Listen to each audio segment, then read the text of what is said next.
We are in a desperate situation right now um, with climate change. And there is essentially nothing we can do about it. So that's what's really sad. There's nothing we can do about it. It's all of the feedback loops are in place, and there's a dozen or more feedback loops that are self-reinforcing. So as ice melts, there's more water exposed, causing more incoming heat to be absorbed or solar radiation to be absorbed, causing the water temperature to rise faster, causing more ice to melt. Feedback loop, right? So there are all these feedback loops, and it's just a question of when. There is this sort of okay boomer meme that went around, and the meaning of that was, look at this world you have created for us. You have given us a doomed planet. That's what Greta Thunberg was talking about when she addressed the United Nations, that we have already doomed the planet, and how cruel that is to young people to have done that.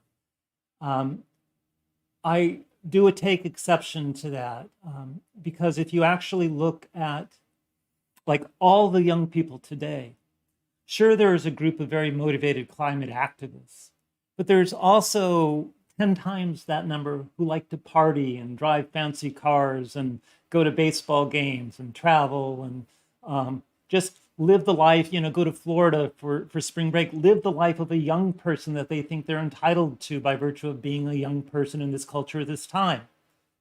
Well, that's what it was like when I was growing up. There were some environmentalists who, we got the EPA created, we did away with DDT use, we closed the ozone hole, we created the Endangered Species Act, we demonstrated against nuclear power. All of these sorts of accomplishments. We started Earth Day, right? Earth Day. So all of these accomplishments by that 10%, where the 90% of the people that I grew up with just wanted to get a good job, make a lot of money, and buy a fancy car. So it's the same way today. So yeah, this okay boomer, yes, that 90% didn't do what they should have done. But you're no better. You have that same mentality. And if you were to transport today's generation back magically 40 years and let them have the planet and do as they will, the same outcome would have happened because nothing has really changed. So, we are right back to record levels of CO2. We just hit 419 parts per million, a record increase in methane over the last year, and a record level of methane in the atmosphere, record levels of greenhouse gases. And yet we are having parties in the streets and huge reopenings, and everybody is flying jet planes and driving their fancy cars and buying new cars and building new houses that tear down trees and, going out to dinner at restaurants that use a lot of paper goods. We're doing the same thing. So, shame on those young people who scold me for thinking that my generation is somehow to blame for this. All generations are equally to blame and will forever be to blame for this,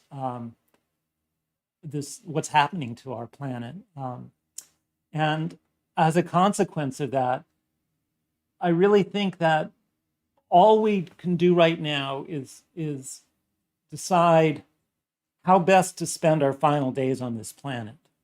How best should we make use of the possibly just a couple years before this first blue ocean event, a couple of years before the crop failures are so massive that the hunger gets out of control worldwide.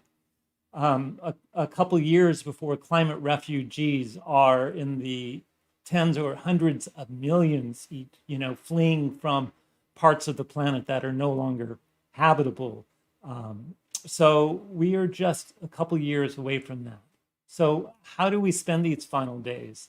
I'm choosing to spend them by attempting to educate a little bit, but also by volunteering as much as I can, by doing as much as I can do to help others. I'm retired now, and so I want to the extent I'm able, make the lives of others as good as I can, especially those who are in need of something, whether they're in need of food or housing or something else, mental health services, whatever the thing is. If I can help, I am going to help. And so, or give money to organizations that can help.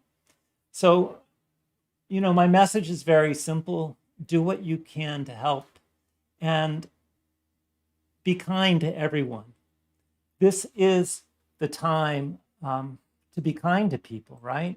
We have to find ways to not be trolls, to not be engaging at the lowest common denominator of human behavior that internet message board forums and YouTube and Twitter and those sorts of things have allowed us to be.